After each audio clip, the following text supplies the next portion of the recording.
Are you dealing with pain or stiffness that's occurring in the back side of your shoulder through here?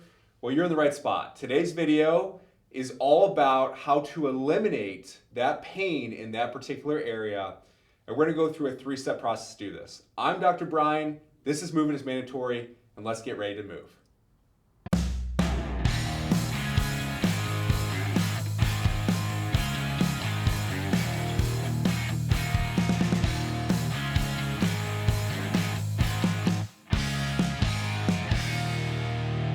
Hey everyone, thank you for joining us in today's video.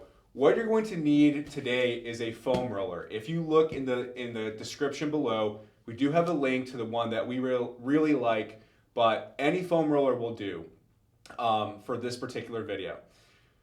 If you have a second, please hit the subscribe button, please hit notifications so that you can stay updated with all the great content that we're putting out.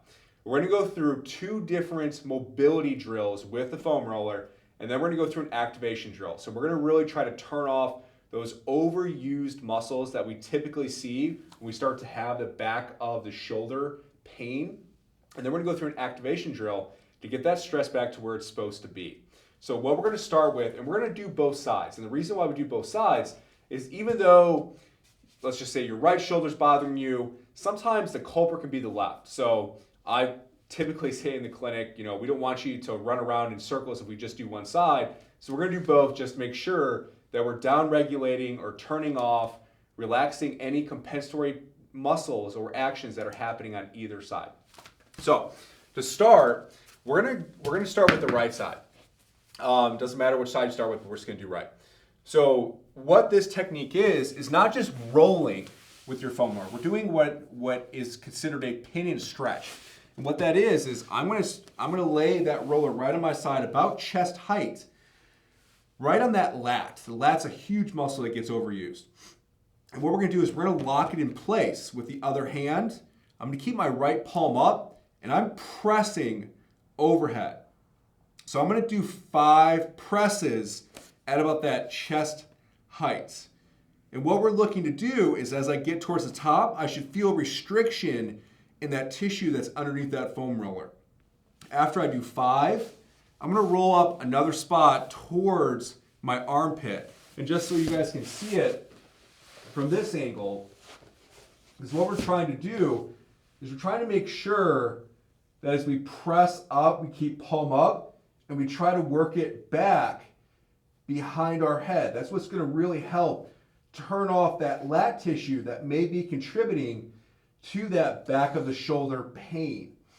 Now this can feel tender and this may make the shoulder pop a little bit. That's all normal, a normal process to be going through while we're under tension of the foam roller. The last spot we're gonna do is right behind that armpit. So I'm gonna get really right behind on that back side.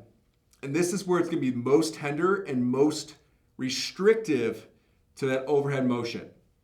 I'm just looking for, again, 3 or 4 spots. 5 reps at 3 different spots and just working through what range the roller will give me. After we do that side, we're gonna do the opposite side. So same thing with this side. What I'm looking to do is get into that chest level, 5 presses. And these presses are under control. So I'm not trying to whip through them. I'm not trying to go super slow, just trying to control the motion. Last one, that might have been 6. Getting a little bit higher into that lat towards my armpit. Again, 5 more. Trying to get that arm up and back to really work through that point of tissue restriction.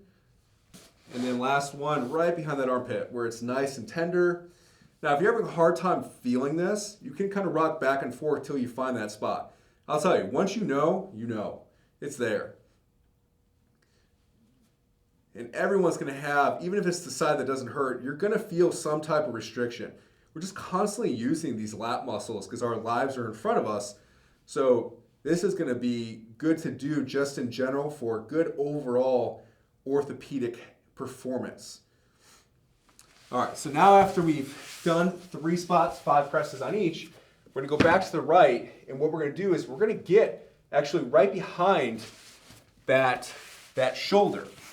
So the foam roller is now a little bit more of an angle, and I'm gonna kind of do the same thing. So I'm gonna get right at the angle, the foam roller at about a 45. I'm gonna get right onto that backside, that what we call posterior deltoid. And I'm gonna do the same action. So it's gonna push your shoulder joint up towards the ceiling, but really as we go up, you're gonna feel where it's nice and restrictive. Palm still stays up towards the ceiling on that hand. And I'm just trying to get that pressing motion and really work through that tissue. You know, that posterior deltoid, and we're gonna do about 10 of these. That posterior deltoid is just really gets overworked when we start seeing some scapular dysfunction, because the posterior deltoid will act as your rotator cuff when the rotator cuff can't do its job optimally. Let's do 2 more reps so we get 10. And I'm just trying to get through that tissue as much as I can to that overhead position. Turning that tissue off, and let's go to the left side, or those muscles off, is really gonna help when we do this activation drill. So again, other side, getting that foam roller at about a 45, back side of that shoulder, and press. Now, and we're gonna do 10 of these. You might be surprised that the side that doesn't hurt actually feels more tender. And if that's the case, then sometimes in those situations, the underlying issue could be coming from the non-symptomatic side. When that occurs, it typically is because that side is the non-dominant one that's just not doing its workload, and it's making the other side do more and kind of create these overuse symptoms, which is typically what happens when we have behind the shoulder pain or stiffness. We're gonna do 2 more so we can get to 10-ish reps. Perfect, and that's where, now that we've downregulated or relaxed some of those compensatory muscles, what we're gonna do is what we call a rotation to press. So now that we've turned off those posterior deltoids, those lats that get overworked, your shoulders should feel nice and loose as you move. Now we want to get that stress back to your shoulder blades. So what we're gonna do is arms are gonna stay next to your side. We're gonna rotate into rotation with our forearms, and then we're gonna punch up to the ceiling to our elbows straight. So you have 2 rules. You're going to keep your shoulder blades down, so just to see it from behind, I'm gonna push shoulder blades down, I'm gonna rotate, and then I'm gonna keep my thumbs backwards as I punch towards the ceiling.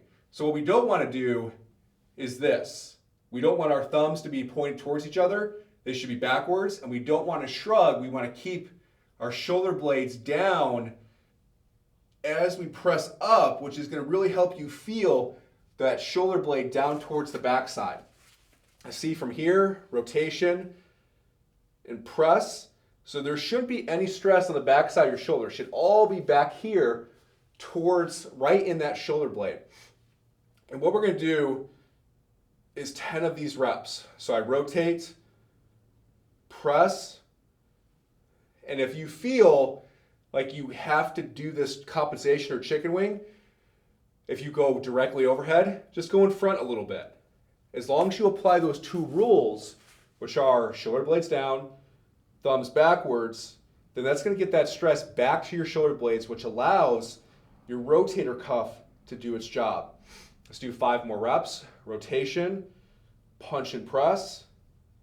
And you can see I'm punching at more of a 45 versus overhead, which is where optimally the shoulder has the least amount of resistance to get to that overhead position.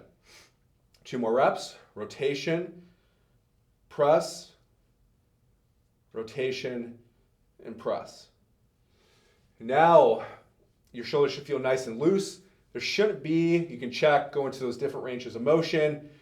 You shouldn't feel like there's a lot of stiffness, or it shouldn't feel as painful, or there shouldn't be any pain at all on the back side of your shoulders now after doing that. Because now we've turned off some of that compensation, we've put that stress where it's supposed to be back in your shoulder blades. So If this video helped you guys get rid of some of that backside of shoulder pain, please like it, please share it with someone else who might be dealing with the same thing. Please subscribe to our channel. We appreciate you guys for watching today's video, and as always, making movement mandatory.